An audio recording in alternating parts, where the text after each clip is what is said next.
Assalamualaikum warahmatullahi wabarakatuh. Anakku, sebelumnya kita berdoa semoga Allah lalu memberikan perlindungan kepada semuanya. Untuk pertemuan awal di kelas 12 ini kita akan bahas mengenai perjuangan menghadapi ancaman disintegrasi bangsa. Sekali lagi, perjuangan menghadapi ancaman disintegrasi bangsa. Kalian tahu, disintegrasi itu lawan kebalikan dari integrasi. Integrasi itu apa? Penyatuan bangsa. Bangsa sudah bersatu, sedangkan disintegrasi adalah pemecahan, memecahkan persatuan, memecah belah penyatuan bangsa.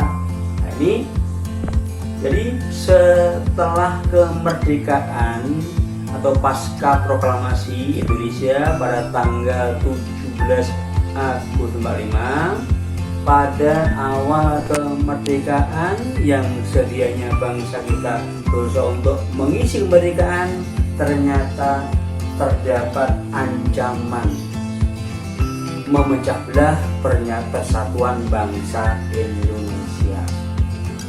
Dan inilah bangsa kita berusaha untuk berjuang menghadapi ancaman tersebut. Ancaman ini berbagai golongan, berbagai kalangan. Pertama yang akan kita bahas dulu adalah ini dulu. Ancaman dari berbagai pergolakan di dalam negeri. Jadi ancaman berbagai pergolakan di dalam negeri terjadi pada tahun 1998 sampai 1965. Ini merupakan bentuk ancaman disintegrasi bangsa. Sekali lagi, ancaman disintegrasi bangsa ini yaitu dilihat dari munculnya pergolakan di dalam negeri sekitar tahun 1948 sampai 1965. Yang pertama kita bahas ini adalah dalam pertemuan awal ini, yaitu pergolakan. Yang pertama yaitu pergolakan berkaitan dengan ideologi.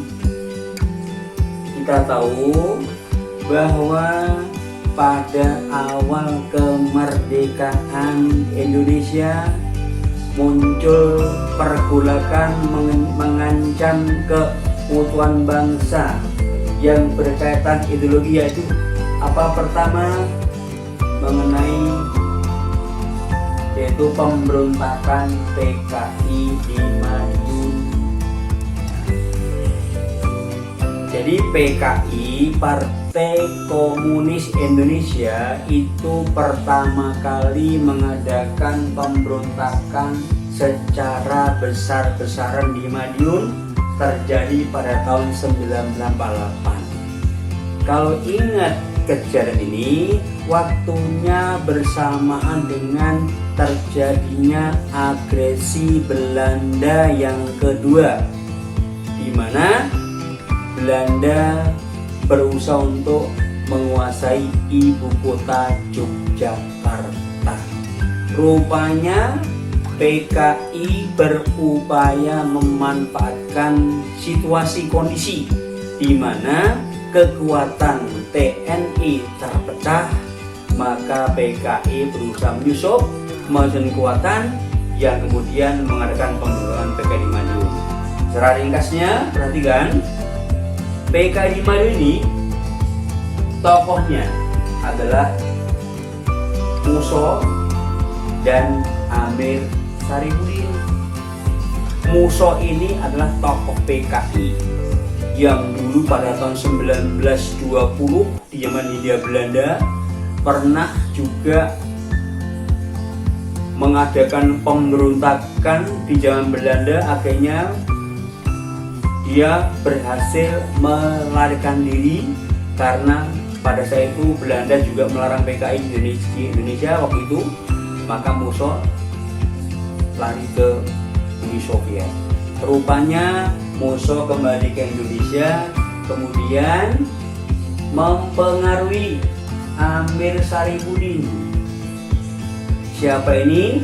Amir Saripudin adalah mantan Perdana Menteri yang kedua pada masa pemerintahan liberal atau parlementer.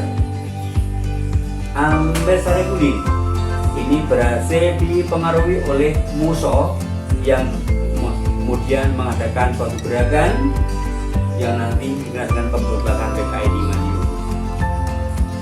Pemberontakan terjadi pada 18 September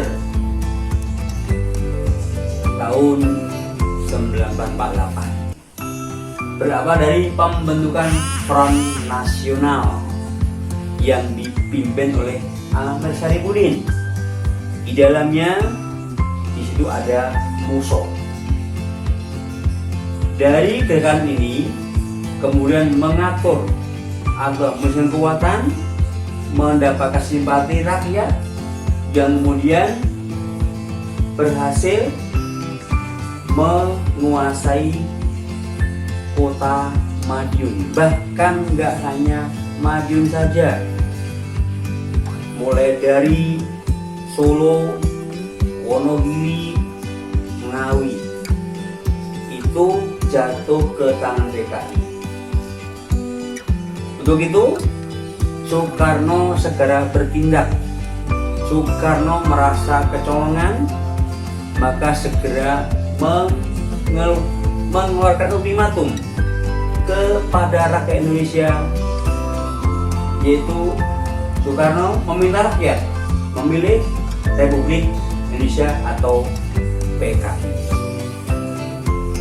Juga perlu diketahui bahwa PKI di Madiun berhasil mendirikan negara Soviet di Indonesia, yang tepatnya di kota Madiun.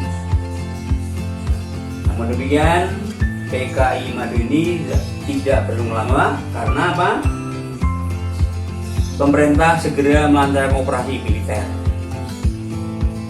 TNI yang berada di Yogyakarta diperbantukan ke Jawa Timur untuk menumpas gerakan PKI di Madiun, yang akhirnya gerakan ini berhasil digagalkan.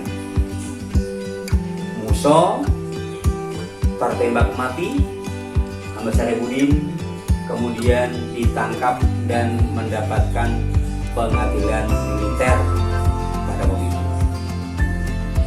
Itu pemberontakan PKI. Yang berikutnya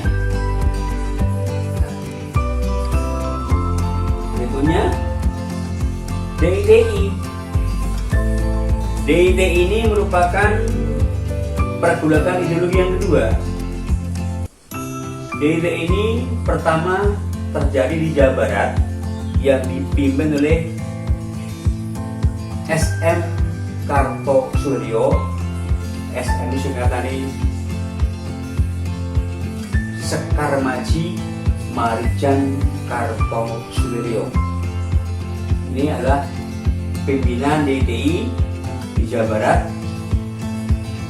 yang mana terjadinya gerakan DITI ini berawal dari kekecewaan terhadap perundingan Renville.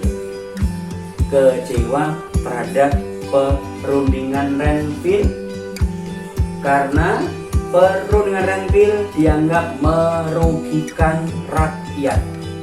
Maka DITI yang di dalamnya adalah pasukan Hizbullah, yaitu Darul Islam, menyatakan